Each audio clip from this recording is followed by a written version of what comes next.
On the deep Updated dive, Part we're 1 story cracking open a podcast pretty of unique Put Them source in that gives us a Boxes. startling look at exactly that. It's an excerpt from Put Them in Boxes, Year 1 Rome. The author is Mohammed Raj Abdullah, and it's published via the Journal of Islamic Psychology.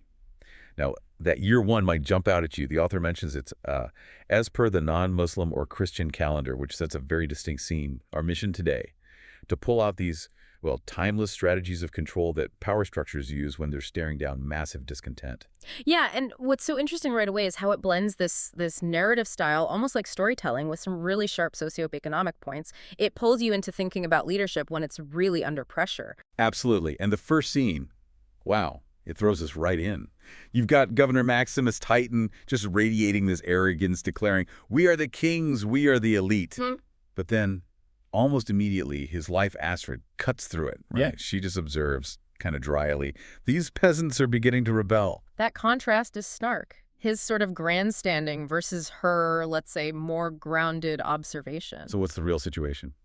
Well, it sets up the sheer scale of the problem. General Dexterus, he's the army commander, he lays out the numbers, and they are just staggering. He says approximately 900,000 rebellious peasants. 900,000. Yeah, and on top of that, the Roman army itself is showing signs of war fatigue.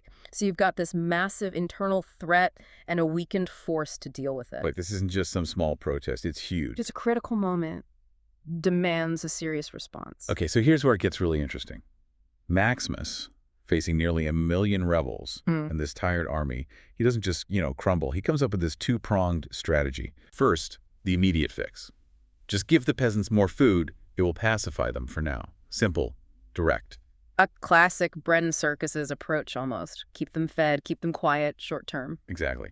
But then comes the second part, the long game. And it's much more insidious. He says, later, we'll divide them according to their man-made ideologies, put them in boxes. Put them in boxes. That phrase is incredibly telling, isn't it? It really is. It's this profound insight into control. It's like the ultimate playbook if you can't beat them with force. You break them apart from the inside. Precisely. You divide them.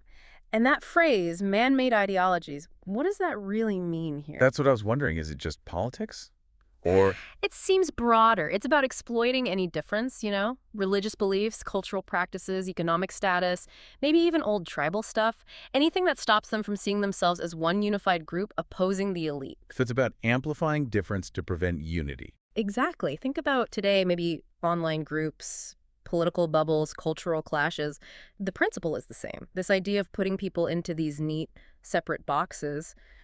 It's a timeless strategy. It makes populations easier to manage or control. It really makes you see how these ancient dynamics just keep playing out. And the source adds another dimension to Maximus himself. It says, Maximus had long ago chosen arrogance and hatred. And it gets specific, saying he had abandoned the truth and rejected Islam, even though his great-grandfather had once embraced it. How does this personal angle, this history, feed into his strategy? Well, that's a key point the source makes. It raises this question of how a leader's personal beliefs, their history, or maybe their rejection of certain beliefs, like in Maximus's case, how that shapes how they govern. The author, Mohammed Raj Abdullah, who also wrote Why Am I Muslim and Not a Christian, seems to be framing Maximus's actions through this specific lens, this idea of truth versus rejection. And, we're just presenting the content as it's laid out in the source material here, showing you the perspective it offers. It explicitly connects his character, his choices, to his political strategies. Okay, so let's bring it together. What's the core lesson here from this dive into put them in boxes? I think it boils down to a pretty chillingly effective power dynamic. First, pacify the immediate, pressing needs the food, so to speak. Keep things calm on the surface. But then, strategically, you work to fragment any potential opposition.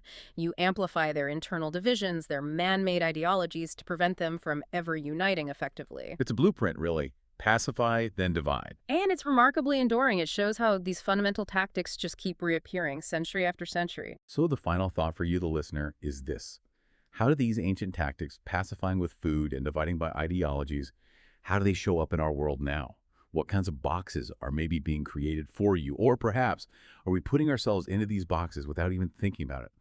Something to mull over as you navigate all the information flying around out there.